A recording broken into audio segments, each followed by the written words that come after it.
projet d'aménagement de la Guillotière est lancé. Ça y est, à partir de lundi, les travaux vont débuter sur la place Gabriel-Péri pour donner plus de place aux piétons. La maison du projet devrait, elle, être inaugurée d'ici 2 mois. Les précisions avec Arthur Blay. Ralentissement à prévoir pour les voitures. Dans cette semaine, un passage piéton permettra de traverser la place Gabriel-Péri sans avoir à en faire le tour. Ce premier aménagement ne devrait pas être le seul dans le quartier.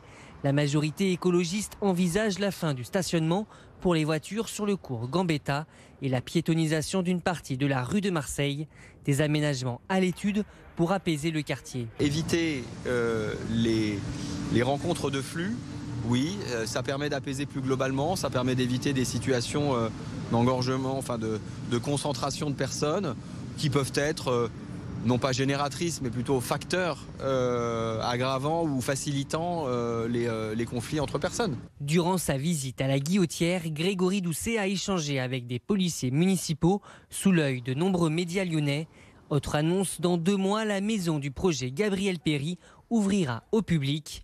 Un lieu aux multiples usages qui doit notamment accueillir les habitants pour leur présenter les futurs aménagements. De l'information, notamment aussi sur la concertation, c'est-à-dire toutes les propositions que les habitants, les professionnels ont déjà formulées ou sont en train de formuler, qu'on puisse les voir, qu'on puisse les retrouver et qu'on puisse comprendre le plan d'action qui est en train de se dérouler. La maison du projet pourrait également servir de permanence pour les élus, pour les professionnels de l'emploi ou pour les travailleurs sociaux afin de compenser les manques dans le quartier. Et lors de cette visite, Grégory Doucet a également réagi sur l'installation d'urinoirs autour de la place Gabriel-Péri. Il y en a une dizaine installées depuis fin janvier. Il provoque la colère des habitants du quartier, les jugeant dégoûtants et propices aux exhibitions. Écoutez la réponse du maire de Lyon au micro d'Arthur Blay. Vous savez comme moi qu'il y a des gens qui s'autorisaient à uriner n'importe où. Donc voilà, on a installé des urinoirs qui sont mobiles. Donc on les a installés à certains endroits, on va dire pour tester si ça marchait ici et là. Exactement, en concertation, on pourrait les déplacer.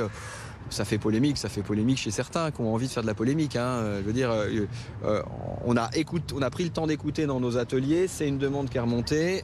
On satisfait cette demande en se donnant la possibilité de déplacer le mobilier s'il a besoin de l'être. Donc voilà. Enfin, on peut toujours faire de la polémique, mais là, en l'occurrence, c'est utile.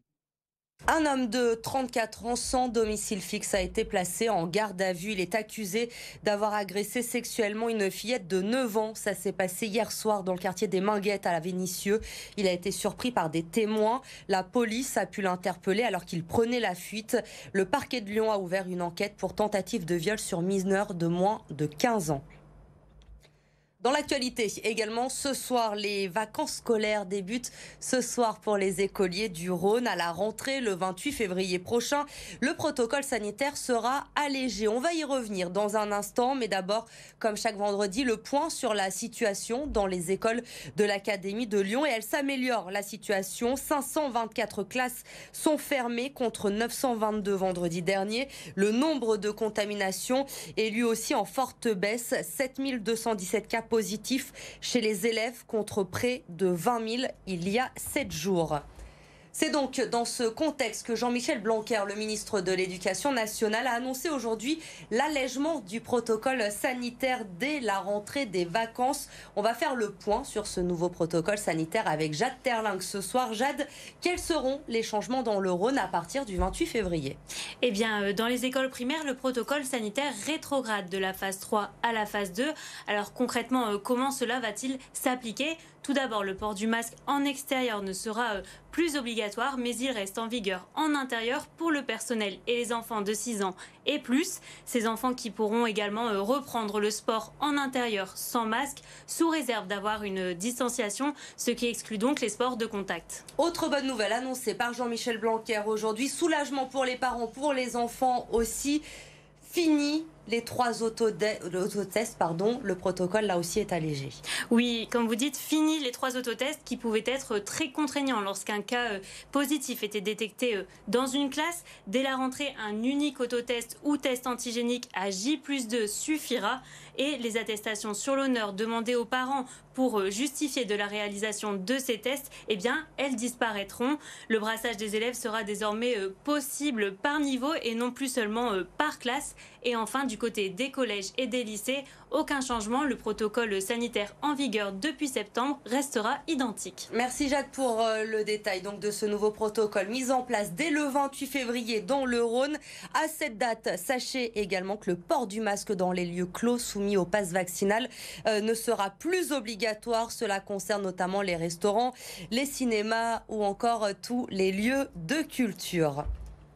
Vous l'avez forcément déjà vu si vous êtes passé par Saint-Romain au Mont-d'Or. Depuis 2004, la demeure du chaos est au cœur de plusieurs procédures judiciaires. Les maires successifs de la commune ont tous demandé à Thierry Herman, son propriétaire, de respecter les lois d'urbanisme et de refaire la façade de sa maison, devenue un musée d'art contemporain qui abrite plus de 6000 œuvres, accueille 180 000 visiteurs par an. Et bien cette semaine, le tribunal judiciaire a rejeté la demande de la ville de faire interdire l'exploitation de ces œuvres par les sociétés de Thierry Herman.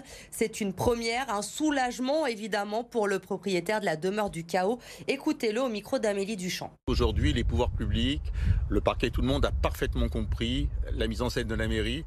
Ces deux actes judiciaires qui sont très pathétiques. C'est pour ça que j'ai porté plainte pour escroquerie au jugement, j'ai porté plainte pour harcèlement et pour abus de faiblesse.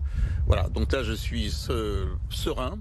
Et je pense que c'est important parce que vraiment des gens même qui n'arrivaient pas à dégager de l'une ou de l'autre des parties se disent aujourd'hui, bon mais là il n'y a pas photo. La mairie, on voit vraiment la réalité. C'est pour ça qu'aujourd'hui je suis assez heureux. Et je prédis dans ce micro que cette année verra une paix qui sera donnée par le ministère de la Culture.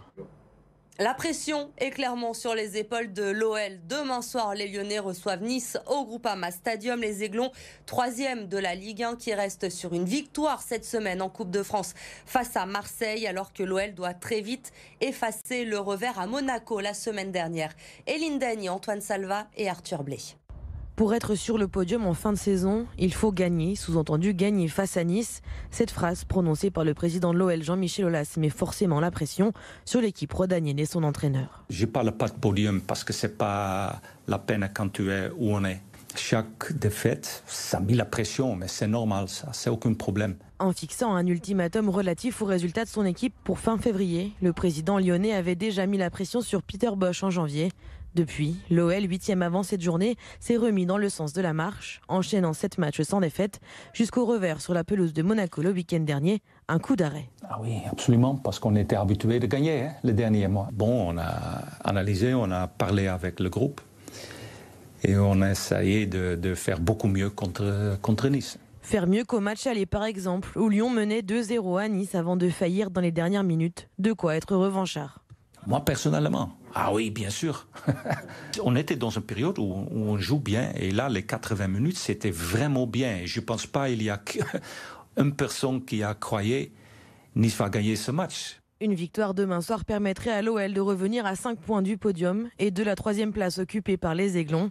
Un match auquel ne participera pas Ryan Cherki, opéré du pied et indisponible 3 mois minimum. Mais Lyon pourra compter sur les retours de Toko Ekambi Kadewere et Jason Denayer. C'est l'un des événements sportifs qui rassemble chaque année le plus de téléspectateurs dans le monde. Jusqu'à 100 millions de fans seront devant leur télé pour voir la finale du Super Bowl entre Cincinnati et les Rams de Los Angeles dimanche soir. Et parmi eux, il y aura bien sûr les joueurs des Falcons de Villeurbanne. C'est quand même la grande messe du foot américain ce week-end. Donc tous les clubs proposent des choses avec leurs partenaires. C'est vrai que c'est un moment où on a toujours quelques personnes qui viennent nous demander des infos pour savoir pour la saison prochaine, est-ce qu'il y a encore de la place pour cette année.